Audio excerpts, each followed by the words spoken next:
So, oh, that's fair. Man's best friend. A partner as loyal as time. Some would say we couldn't have possibly made it this far unless we had the existence or the help of these animals, of these wild beasts that found a common ground and built a symbiotic, mutually beneficial relationship which would be forever known as man's best friend. Goddamn right I'm talking about dogs. Man, fucking love dogs. And it's every dog is its own thing, right? They have personality, they have characters. You even the same dog can represent something completely different to two different people, right? They'll act like a guard dog can be one person's like bodyguard, while it could also be the other person's like, medical bills. But regardless, when you see an animal, when you go out into nature, right? And when you just kind of have a chance to interact with these creatures, at least in my humble opinion, it's almost like the gift in itself is that you're not associating with your own species. Like, you're able to interact with them in a completely different language where you both don't understand, but as time progresses and the more that you care about, and if the more gym badges you earn, then yeah, you start building this trust, this relationship, this sense of partnership. So what we have done here in a little cool movie called Good Boy is essentially we've taken the horror elements and we put a dog as a main character. And then we make millions. Because yes, everything that kind of tickles you in terms of horror, those kind of suspenseful moments that get you curious, or they start making you imagine, or you start hyper fixation on like, what could this be? What is going on? What is the explanation to this phantasmic scenario?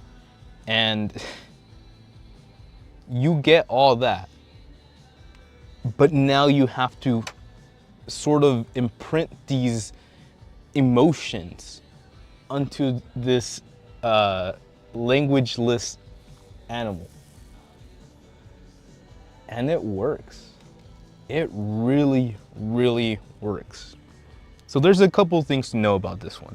First of all, number one, this was a movie made by a guy and his wife and their dog. So yes, they're all actually, family members. They all actually know each other. He's not a famous dog. He's not an actor. What they did though, and if you stick around for the end credit scene, he'll explain. There's like a little explanation video of how they essentially got the dog to mimic emotions by having him just be himself. The guy and his wife knew what their dog was, how he reacts, how he just likes to be. So they took all those characteristics and they used it to their advantage to really bring out these close-ups that really make you feel like the dog is going through something, even though you know that the dog is just there. And maybe that is the beauty, the idea that even though we don't come from the same genetics, even if we don't even operate on the same four legs, there's understanding. You can find understanding. with a creature that can't even express themselves in your language. And that in itself is the gift. At least in my brain. But yeah, you see this dog, you see a lot of things happening, you're trying to understand why this is sort of starting to kick in. What specifically is the monster that we're dealing with here? And without getting too into it, I'm fairly sure the movie itself is very straightforward as to what it's trying to represent. It's up to the person, or it could always just be me imagining things and all that. But if I really had to put my finger on the trigger, I would have to say that this is a story about the horror, the horrific events, the emotions, the reactions, right? That man's best friend has to go through because of how loyal they are. Simply putting it. Simply putting it. And it's honestly, it's pretty dramatic, like pretty emotionally dramatic. And that's something that I wasn't really expecting from a dog movie. Or sorry, yes, from a dog movie, but no, from a horror movie. And if I can be frank, there were tears. Not mine, maybe. But there were moments in this that you just, I think what it does beautifully is that you spend the movie with the dog. You're there hanging out, you're there trying to like vibe with them. The dog and the owner, right? The owner does his best to be a good owner, they show just how much they've grown together, and it shows their bond. So when you start noticing things are going up with the neighbor, whether that be a supernatural element or whether that be specific life events that are kind of ebbing away at his personality, you start to root for this underdog, obviously, but you start to really hope for the better, because there's nothing wrong with this dog. He's just a good boy.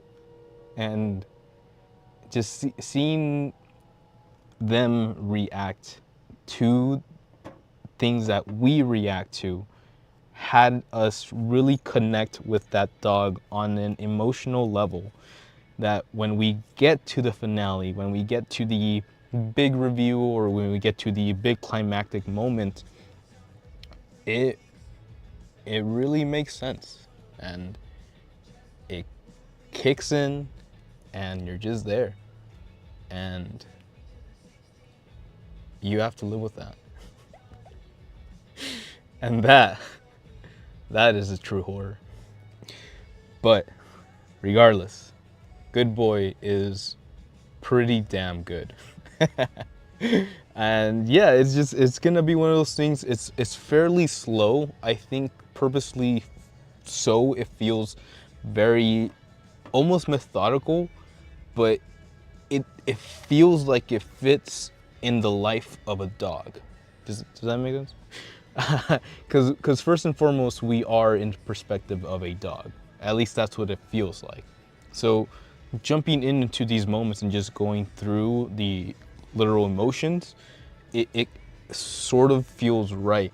And so you're just so engrossed in that emotional wave that, yeah, when things are starting to go bump in the night, and when you're starting to get all anxious and emotions are high and all this stuff, and then yeah, you just have to look at this dog, this poor little dog, and hope that everything's gonna be okay. So if you have any pets, I would recommend it. If you really love your pet, I probably wouldn't recommend it, because it really gets to you. At least it gets to me. But yeah, and if you just want to like feel something, if you just want to feel alive for like a good an hour and a half, you should watch this. It'll bring you back. And that, ladies and gentlemen, is man's best friend. What a good boy. What a good boy. But wait. Do I have it? Do I have it? Can I use this? There's more. Because, whew, what a guy.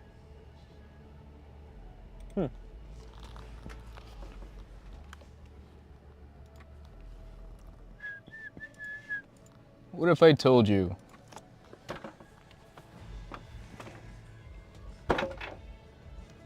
people are kind of weird?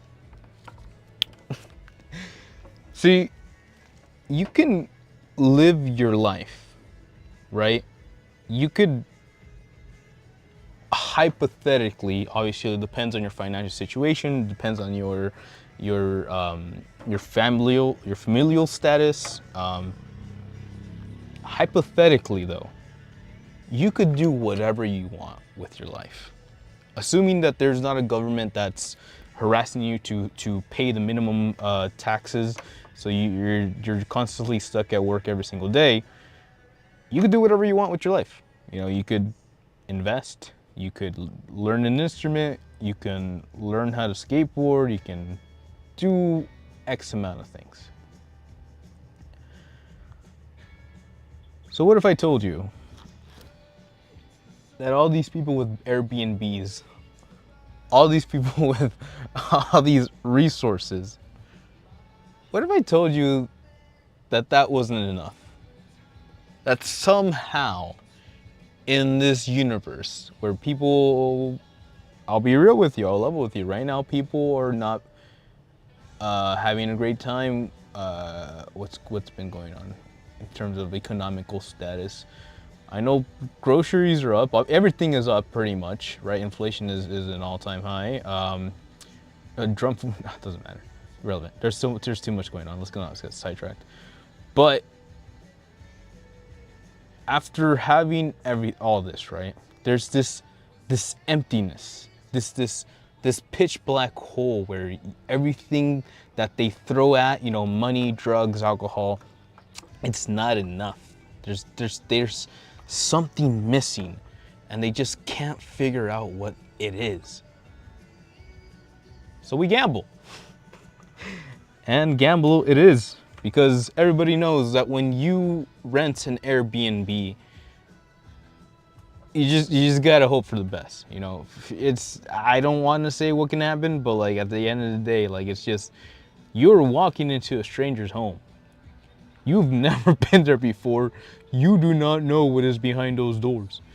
And, you know, is it a little, what's the word? Psychopathic? No, psychosis?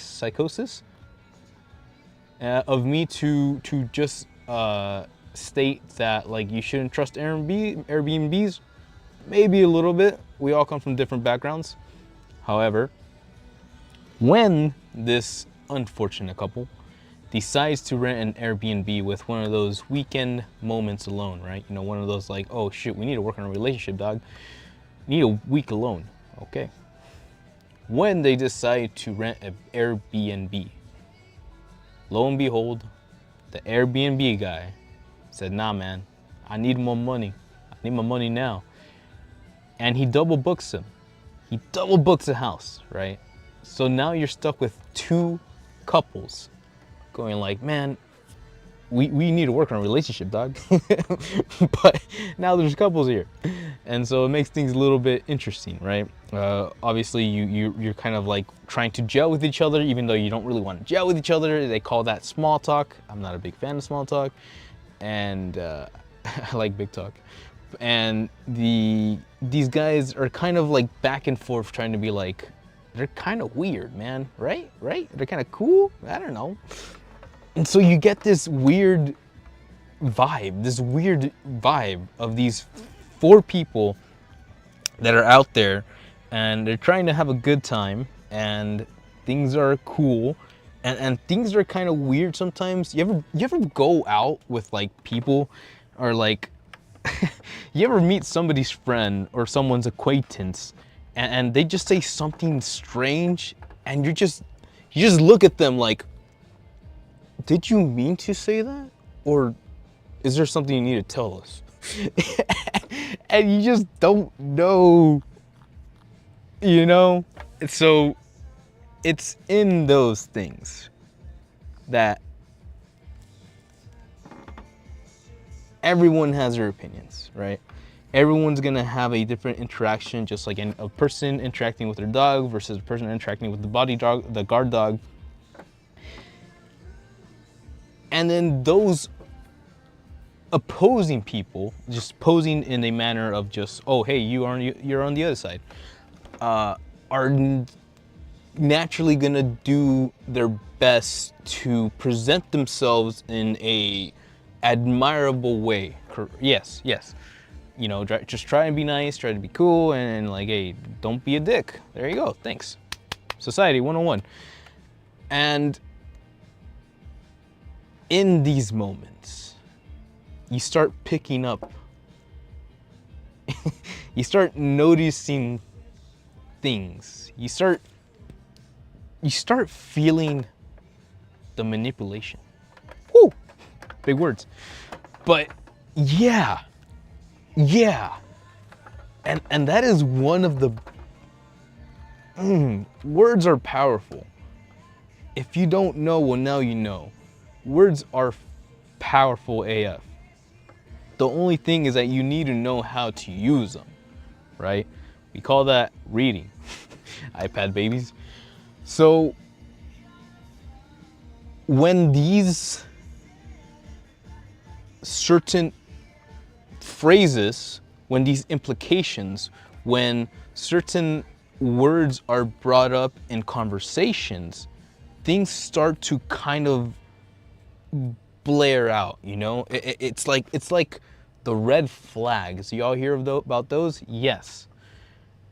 And you know, you'll hear the red flags, you'll see things, and then maybe you'll be like, oh, that's why you asked. That's why you asked. Like, did you really mean to say that, or was there something else you were trying to tell us or whatever?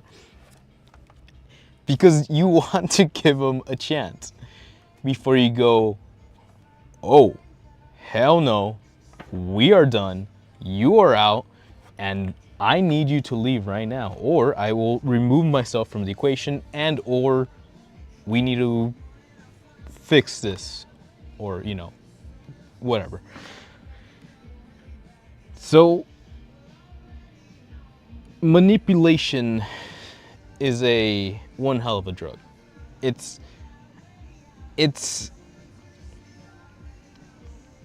if you know who you are, if you're able to like pull out your mental DNA, your mental composition, and like firmly understand that composition and lock that within yourself,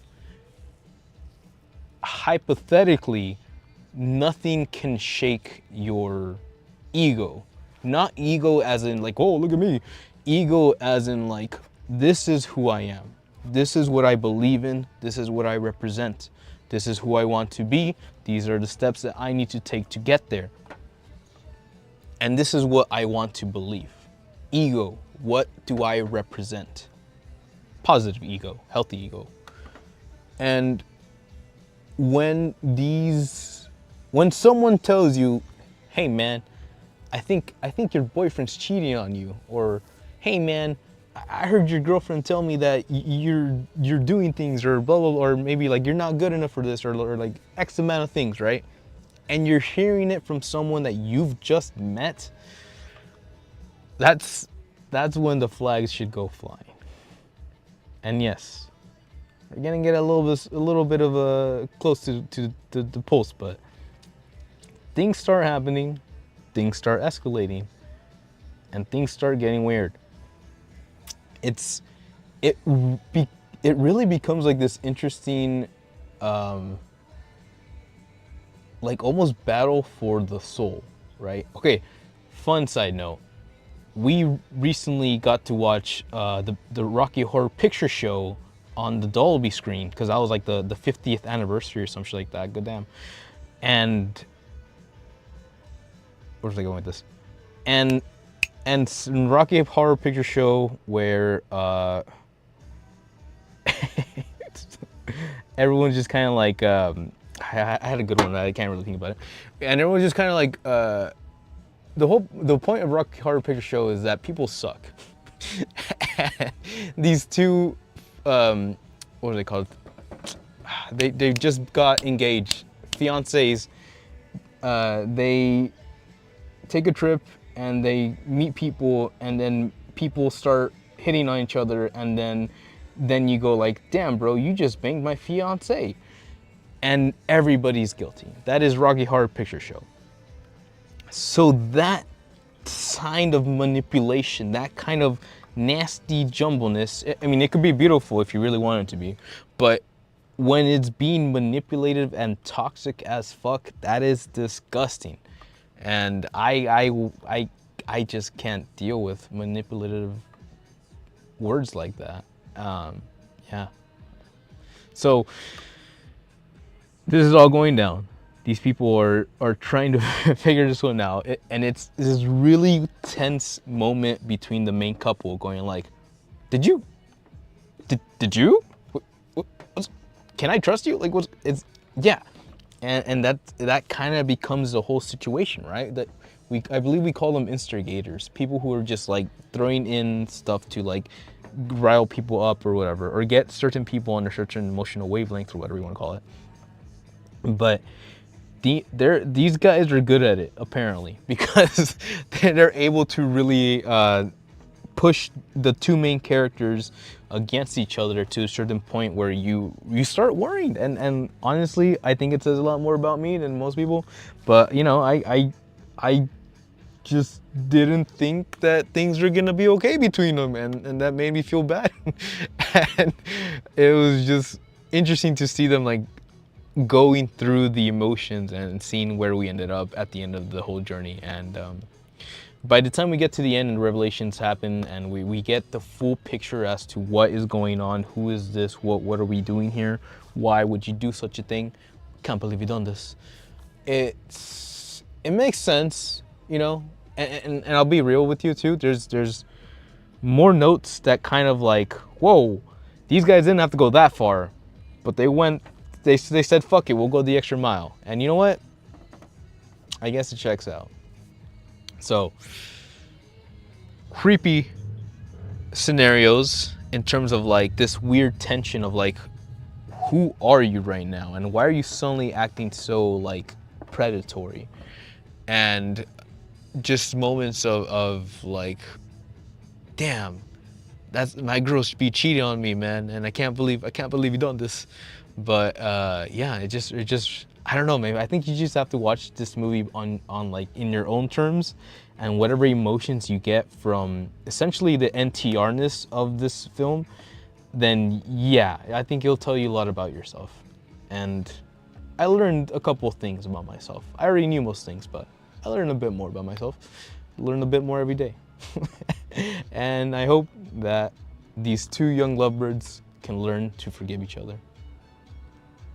Because yeah, man, relationships are cool. Relationships are really, really cool if you, but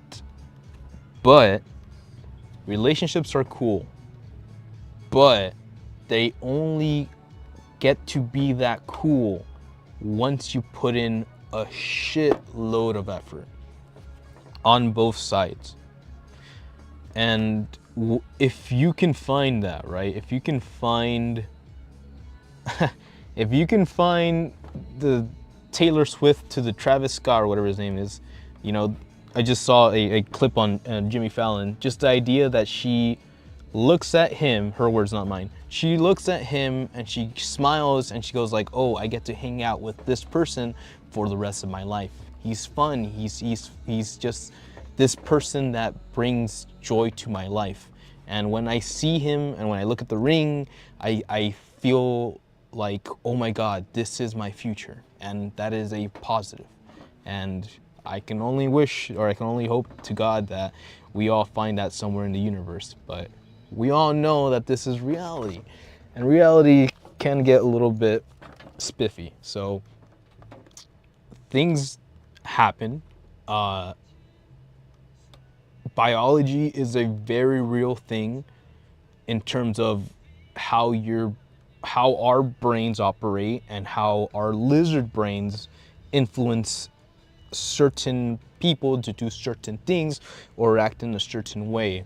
And while these things are very detrimental to the relationship itself, when you can find that mid ground of putting in the effort and receiving that effort and giving a little bit extra just because you want to, and then who knows, maybe somewhere down the line they give in a little bit more than a little bit of extra because they really want to, and then hypothetically that just becomes a companionship, a partnership, a relationship that you can actually believe in, right? Not just be with someone, but you're actually with someone in mind, body, and soul. And yeah, it's I haven't done it. I haven't gotten to that point yet, but I mean, I feel like I've been close. But you know, we're always learning, and that has to also be part of, like, what do I learn? What is the lesson in this relationship?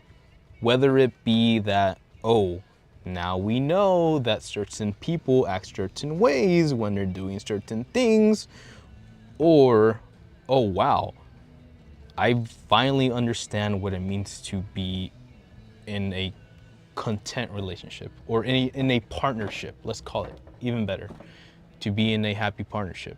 And like, I'm learning every day to how to maintain that, or how to encourage my partner to feel good about this, or feel the same way, or you know, just fun little things. But yes, things get complicated. The horror-ish is horroring. It's nothing intense like, whoa, there's this Michael Myers boogeyman, but you know, things get exciting towards the ending, and mistakes were made. But hopefully not between them, because we love a happy ending. And speaking of happy endings, what did I do? We're getting close to the end. What the fuck is this? There you go. What the fuck is this? There you go. Just went through the whole thing for no damn reason. Yes. Put you here. Wait. Ah.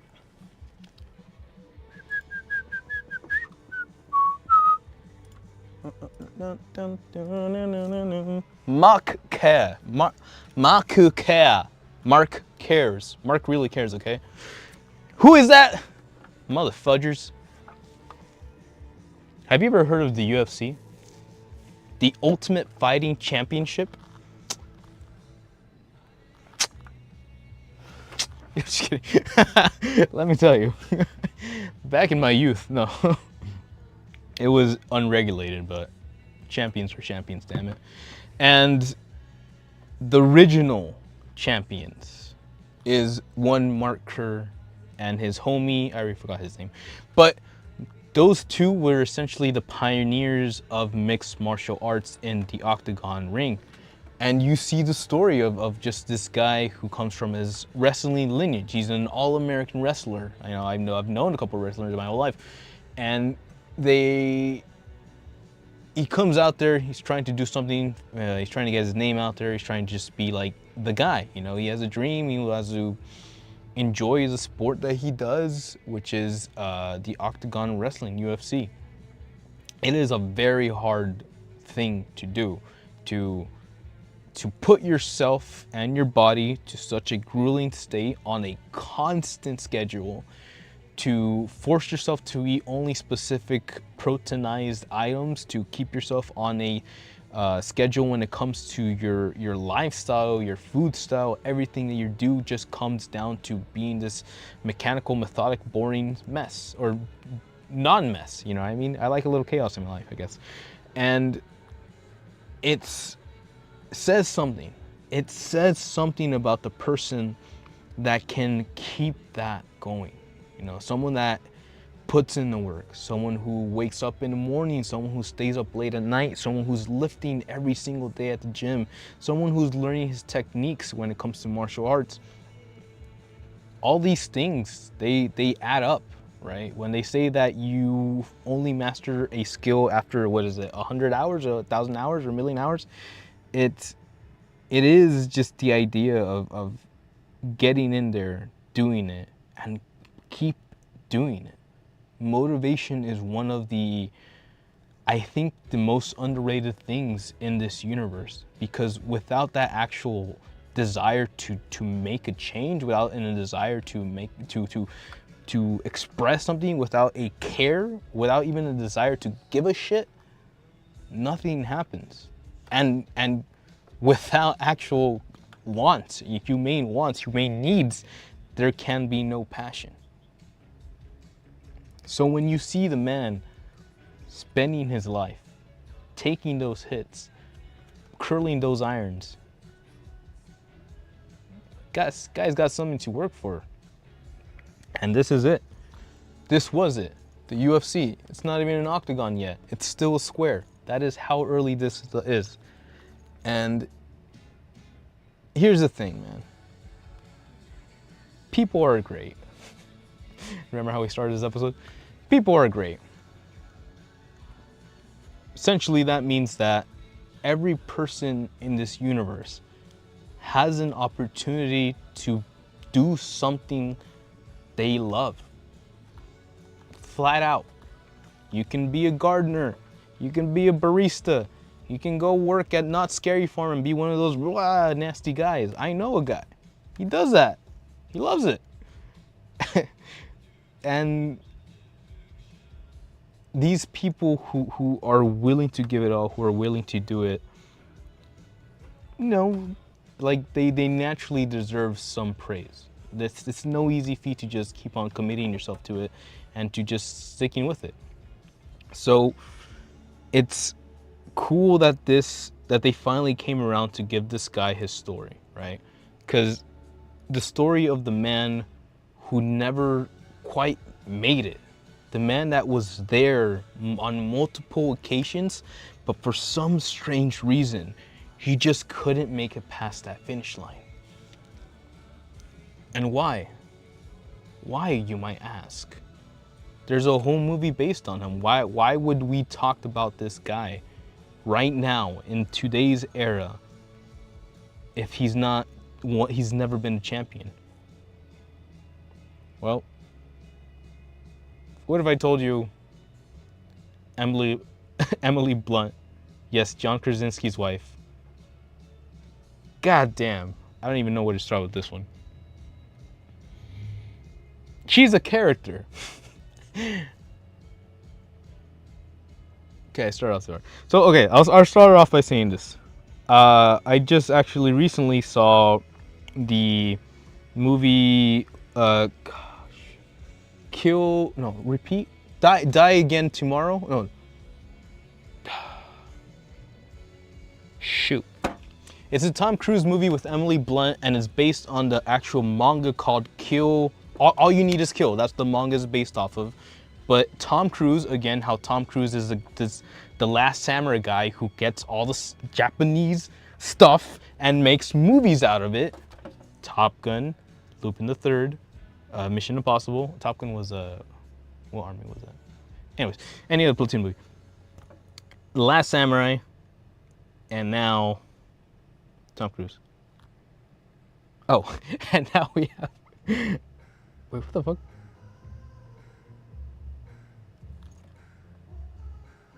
I lost myself. Emily Blunt. What the hell was the relationship between Tom Cruise and Emily Blunt? Oh, fuck me. Oh my god. So the movie with Tom Cruise and Emily Blunt. Okay. Movie was cool, right? It kind of did something for me in terms of the Emily Blunt character. I'll be real with you. I'll level with you. Something happened that like I just really wasn't into her. Like for some reason,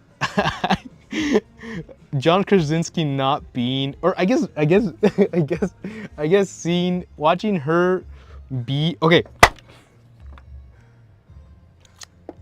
Watching her be in the movie, fuck, the second one, A Quiet Place 2, and then not having John Krasinski be there, even though that's John Krasinski's own writing movie, Peace Baby thingy, kind of gave me like PTSD of like The Last of Us and how how they did things to Joel, and then you have to play the second game and you just have to play it as it is.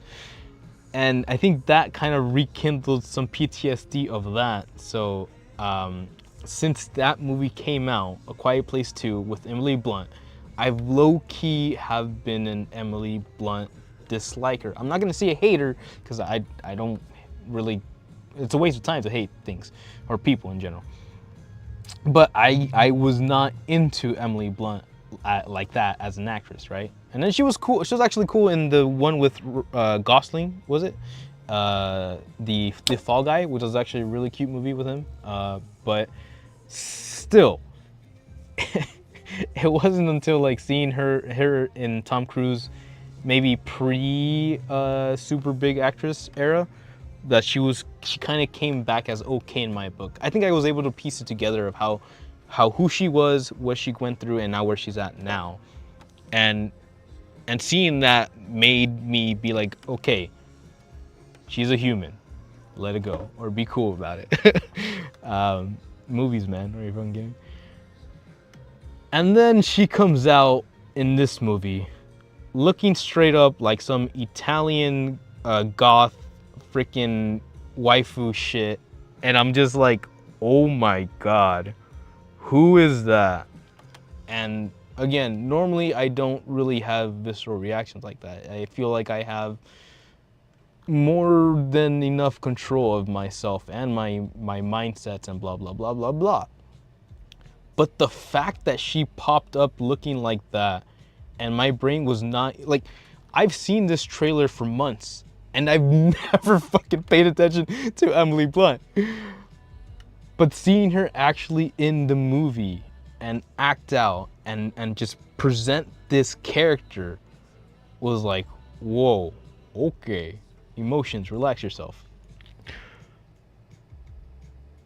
So the question was,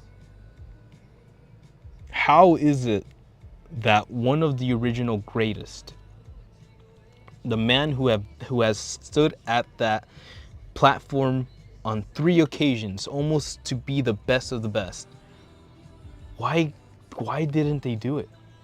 What happened? This movie is called The Smashing Machine. And while you look at The Rock and you go like, oh yeah, he's a guy that punches in UFC. That's the Smashing Machine, The Rock, of course.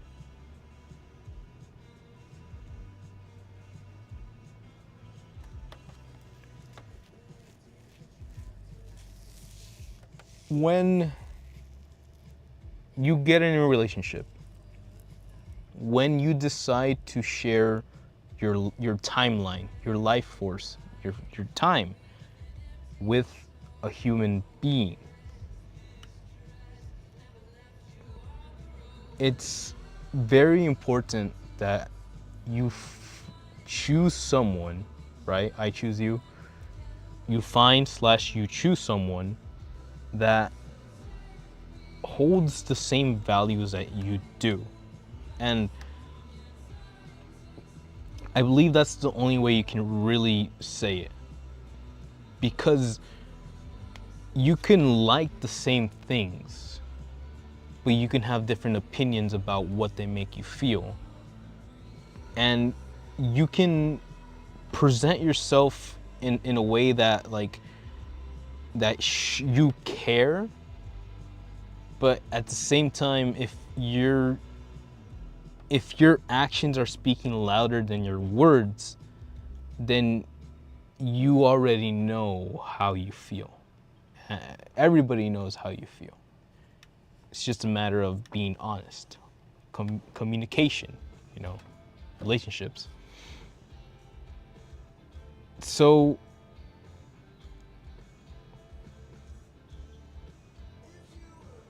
sometimes, and I would say a good amount of times, I think that happens naturally to a couple of people, and this is where the communication really comes into play. The idea that your partner can be doing so well in life, like I don't know, like hitting, I don't even fucking know where to begin. Striking a sell, making a contract, signing a contract, friggin' opening a business, outselling all the cupcakes in the business in the store, whatever it is, right? Your partner can begin to become successful, and that should be great. That is great, hypothetically, depending on what they're doing. Don't want to be selling drugs out there, but somehow, for some people, it's harder to feel happy about your partner's success. And I think that just happens naturally to everybody, but it's mostly of a dedication of how long are you going to feel that way? In terms of like, why not support instead of feeling the distance, right? And I think that might be it too. That at a certain point you feel that distance start of like happening, that gap that grows through success, and either some people can like freak out in terms of like, oh no, what are you doing? Why are you acting this way? You're different now, and blah blah blah blah blah blah blah blah blah. Or some people might freak out the other way and be like, freak out the first way, try to preserve his relationship by making the other person feel bad, while another group of people might react in a way that makes them go like, oh no, I need to go, like I can't do this, I need to go. And that is a delicate balance, because depending on what you pick, right, on who you find, who you choose, you can either be in your most vulnerable moments alone, or you can be stuck in the room with the craziest person in your most vulnerable moment, while they're having their own vulnerable moment, while you're going like, woman, I need to do my job.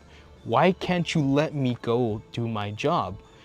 When you realize that this person needs this for some nasty emotional reason. Some people, they might not even know they do this. It's psychological to some point, lizard brain bullshit activity, and I'm not a woman, so I can't really speak to what emotions fly in there with those certain chemicals in that brain set. So to say that when this guy is on the most important moments of his career, defining moments that could either make or break his ass, and then she has to bust out a Karen and make him feel bad right before every fight. That, ladies and gentlemen, is the smashing machine.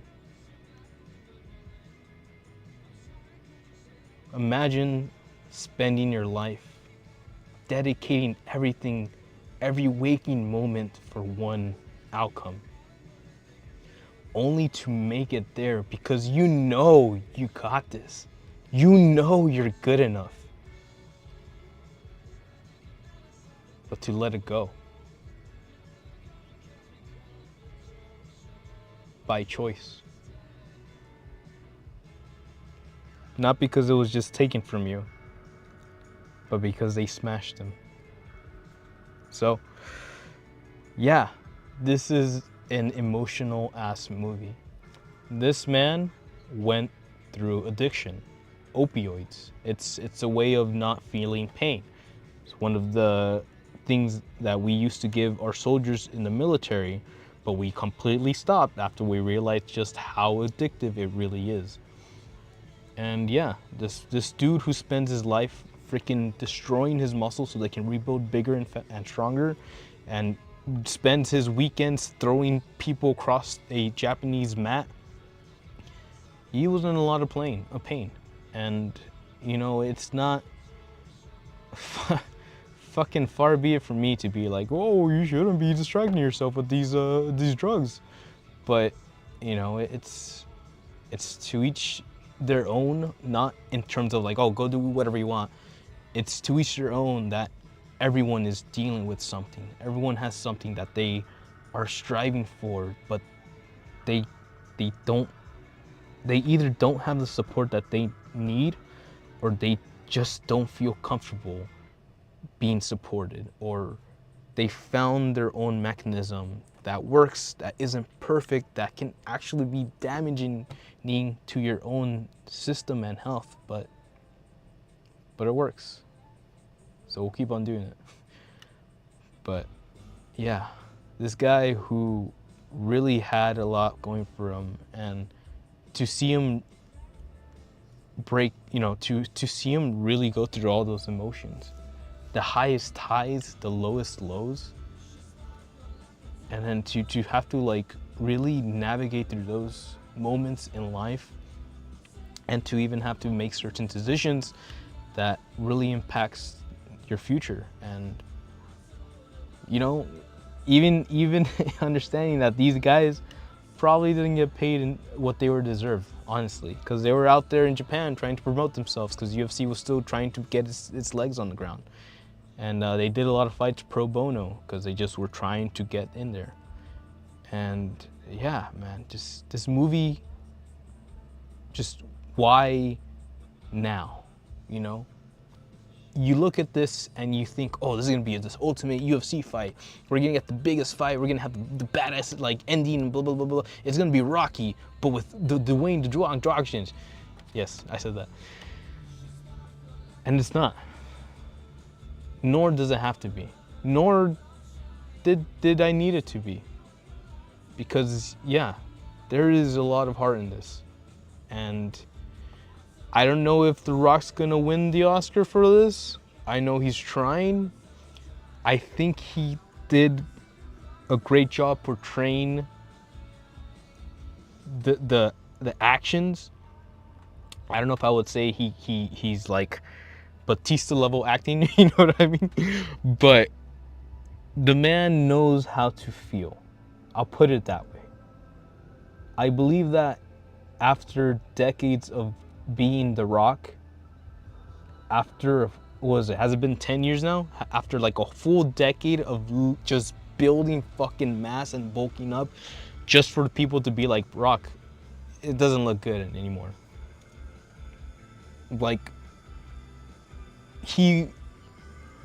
if The Rock has not been able to act, then that man busted out the method acting and he actually gave a portrayal of someone who's just doing their best.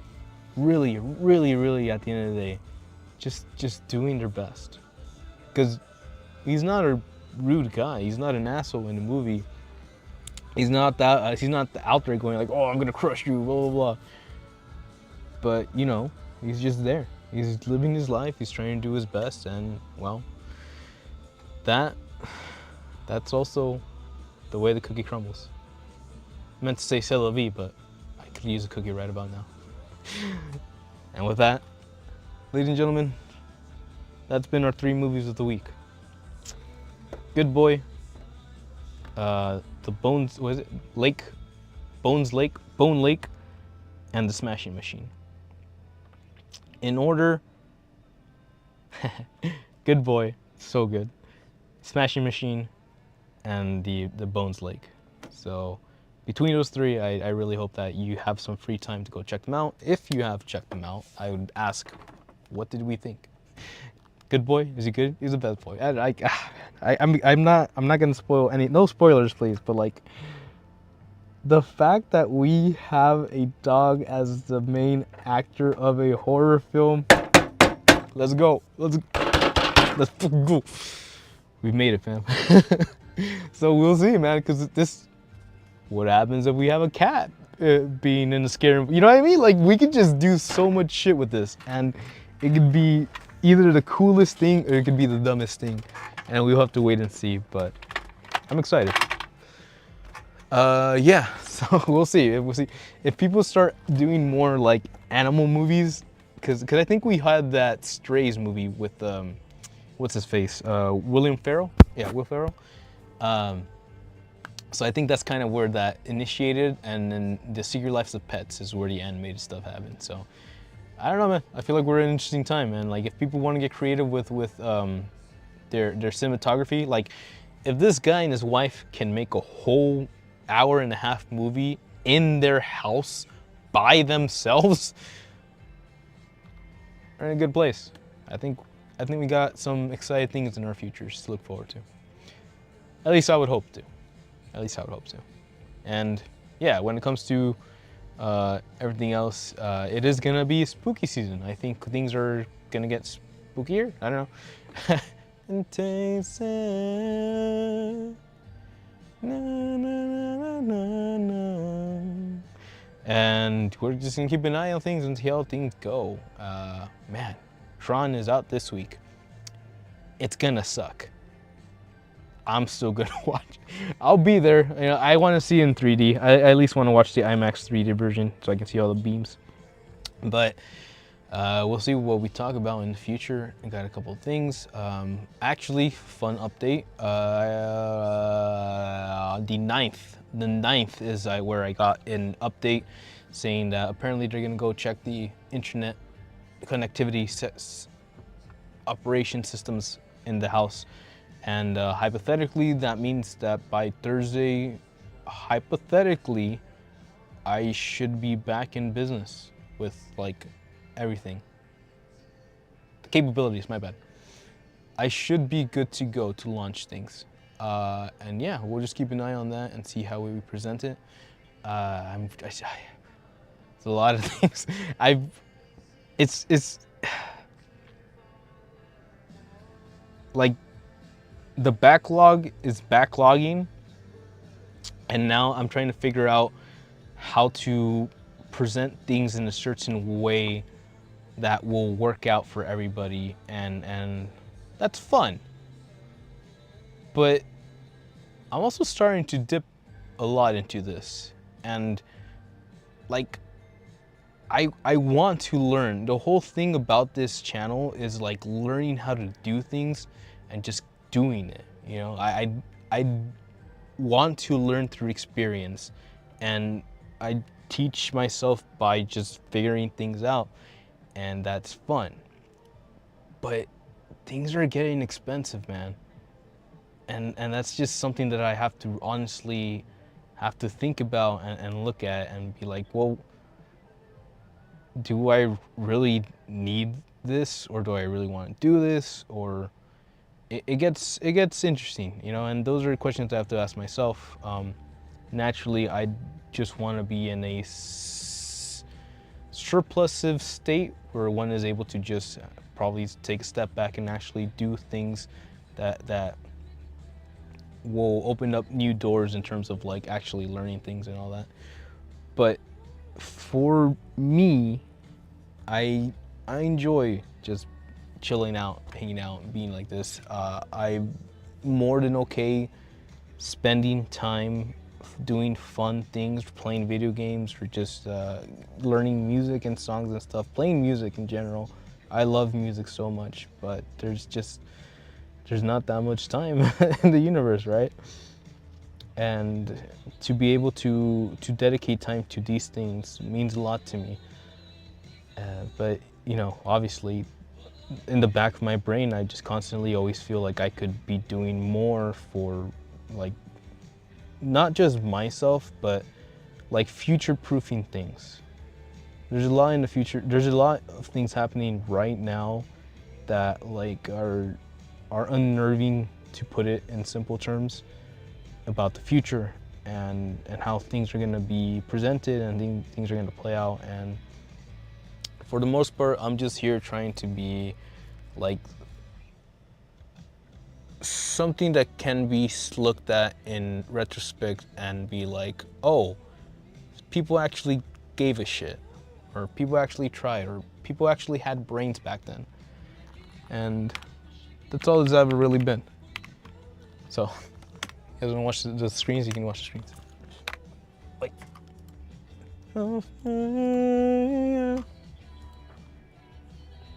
yeah.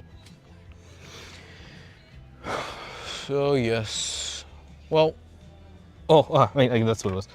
As you can tell, we've been busy in terms of like just moving things around, and I didn't know how I wanted to present this one specifically because I knew this was gonna be here, but I figured that if I can make it look semi-natural or normal with this obnoxious thing, then maybe I don't have to continue pushing shit back and forth, which is one of my biggest deterrents when it comes to actually creating content, because I have to move so much shit just to get things up and running, and by the time things are up and running, like sometimes it just doesn't feel right anymore or whatever, or like all the energy has been spent up. And if I could change one thing about this, it would definitely have to be like having actual time to sit down and do specific tasks or organizations, or even just being able to know that like I've had enough sleep to actually not feel like crap if I want to play something or whatever. And yeah, man, it's gonna be one of those things. So we'll start with Thursday. I was actually gonna pay for the shit right now, but I stopped myself because I figured might as well just wait till the day and see what they can handle before I start like throwing everything I can at the network and all that. So we'll see. I'm looking into it. I'll be fine. I'm just, and yeah, things are gonna be busier on my end as well. Obviously, we have games. Ghost of Tsushima is there. Super Mario Galaxy 1 and 2 is there, and like I would love to just sit down and play through those things. But if I can be 1000% honest with you, man, there is so much happening in this universe right now that I can't really just sit down and pretend that things are okay. I just can't. I could if I really, really, really, really wanted to, but there's already enough of that in this universe, and there's things that I need to do, or things that need to be done that not enough people are doing. And you know, I'm not gonna be like, oh, everybody go out and change your profile picture into a paperclip. Go, Clippy for the win. But you know, honestly though, respect to the homie for actually like putting in that effort and putting that step forward and encouraging other people to be like that. And I would say that is an inspiration. That is the type of guy that he's a little iffy sometimes in terms of like how he presents things, but I still give the guy the benefit of the doubt that it comes from a good place, and he actually is trying to make things normalized in terms of like, oh, this makes sense. It's not just some corporate BS, but it makes sense. And while there are enough people in the universe doing enough fun things and like, you know, giving their own versions of the fun things that I want to do, at a certain point it's like, okay, well, there's enough of that going on, and I'm okay with that. That's fine, you know. But you know, if there's ever something that I know I want to do, then I will do it, whether that be playing Super Mario on the Switch, or whether that be taking off to go watch a movie that turns out is only airing for this one day or whatever.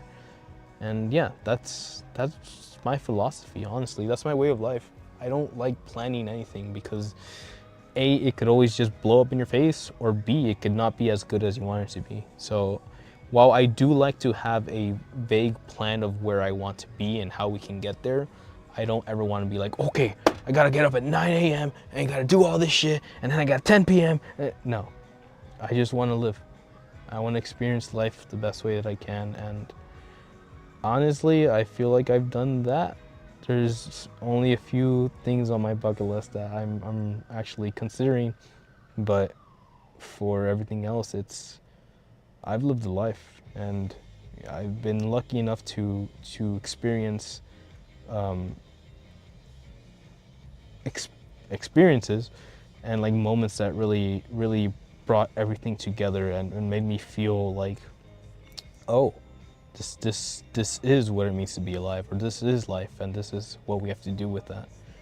And yeah, so the best I can do is sit here, put on a pretty face, and hope that you are all having a fun, beautiful week. You guys are being taken care of.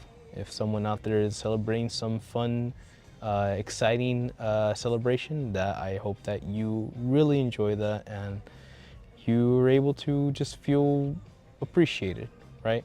Because I know a lot of people put work out there, and I know a lot of people are going through things that they will never talk about. So for now, I just want to say thank you. Please take care. I love you. Go be a good boy or good girl, baby girl. But until then, hasta la próxima. Forza Horizon, baby.